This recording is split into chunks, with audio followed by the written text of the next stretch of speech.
in that moment, I want you to reflect on your emotions and line of thought. What were you thinking about?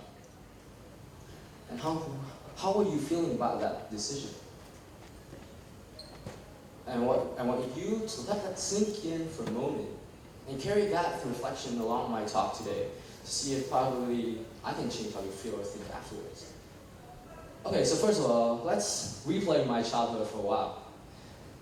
I used to play in a professional tennis team, and whenever I lost a point, I kept thinking about what would I have done better so that I won't lose the next one. But the more I thought, the more I lost. Until one day, my coach approached me after a session, and he said, "Panda, if you're still thinking about the missed serve you missed last point, you are already losing the next game." And that's when I realized life works exactly the same way. Because there are moments in our life when things don't go the way we hoped for.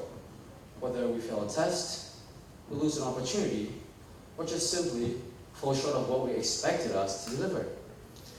And in those moments, for some of us, including myself too, we feel like the world is collapsing in front of us.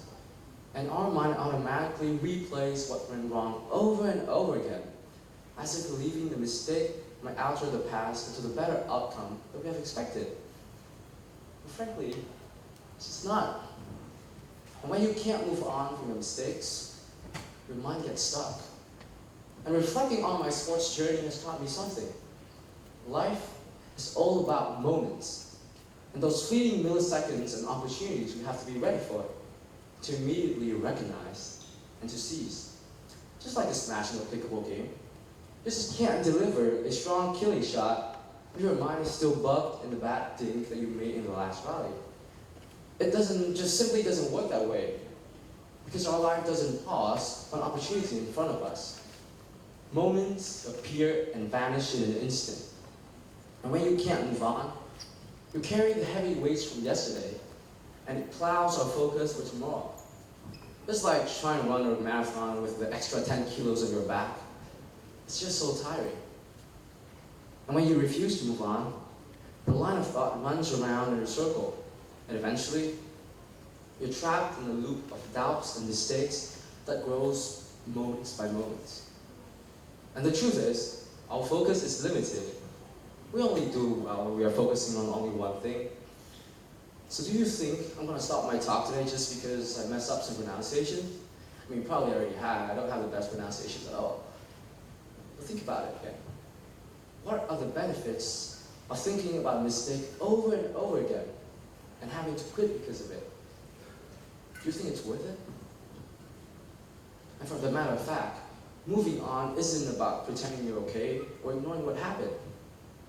It allows us to learn, accept, and release, to take the lesson, and most importantly, to make a fast reset. Because it's not simply just about feeling better. It's about growing stronger by building a mindset that welcomes mistake instead of fearing them. But remember, it's not an innate skill at all. It is built up upon experiences and failures.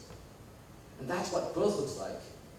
Not in perfection, but in persistence. Now I want you to reflect on idols that you admire. You probably look back in their journey. Probably they have mastered this art somehow. They lose, they reflect, and they immediately get back into the game. Because every failure carries a hidden upgrade, and the ability to move on is what turns a setback into an immediate comeback. And let's be honest, the hardest game isn't played on a court or in an exam hall. It's played right inside your head. And by moving on, you're clearing up space for clarity. You're clearing the what ifs, the doubts, so you have the courage to serve the next ball and swing every shot afterwards with joy. So after the talk today, I just want to encourage all of you that the next time you fall or you make a mistake, just don't lay down and think about again and again. Instead of that, take a deep breath, make sure you look fine. Stand up and move on. Because the game isn't over yet. It's just the next level waiting for you. And I want to remind you, a lot of you, and maybe myself too, that we often forget that we only live once. And it's probably alright to enjoy it. Because life isn't an exam, it's a game. And when you treat life like a game, something magical happens.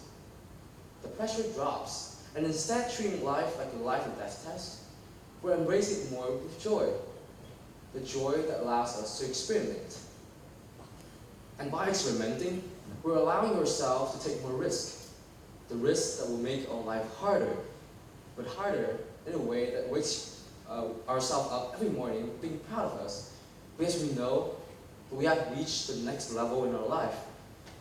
And as we reach that level, we will face obstacles and challenges. There will be opponents or obstacles that stops us from progressing immediately. But that's fine, because actually it's a positive thing, because that's the sign of growth. And no one becomes the best in the world of what they do the first time they try something. So I encourage you that the next time you enter something, embrace the journey alongside the victory itself too. Because sometimes the mistakes and failures you made are the biggest profit you earn along the way. I have to admit with you, I'm not the best player out there. My family and friends still joke about when I'm going to lift the national trophy. But maybe that's not the point. The point is that I keep playing. And I keep playing because simply playing gives me joy. And when you treat everything you do with joy, even the losses become part of the fun. You lose, you learn, and you get back into the game immediately. So finally, here are my 3 rules for this game called life. First of all, don't stare at the scoreboard. I mean, a 5 in IELTS or a C in math might seem terrible, but it doesn't define you. Your next actions do. Secondly, don't overthink one bad performance. Laugh it off and let it go. And finally, fear will make you freeze. So always carry joy along the way, because joy will make you fearless. And if you enjoy the process enough, you'll see yourself victory in your own terms someday. And soon enough, we'll be standing at our own match point. For me, in about a year, I'm going to be reading my university decision letter. And in that moment, I want you to remember, your missed serve just doesn't matter at all. What matters the most is you're willing to serve the next ball with joy and swing every shot afterwards with courage. So laugh when you fall, learn when you lose, and always remember, celebrate and enjoy when you win. Because the point of the game isn't to play flawlessly without any mistakes. It's to keep playing. Press start, move on, and play on. Thank you.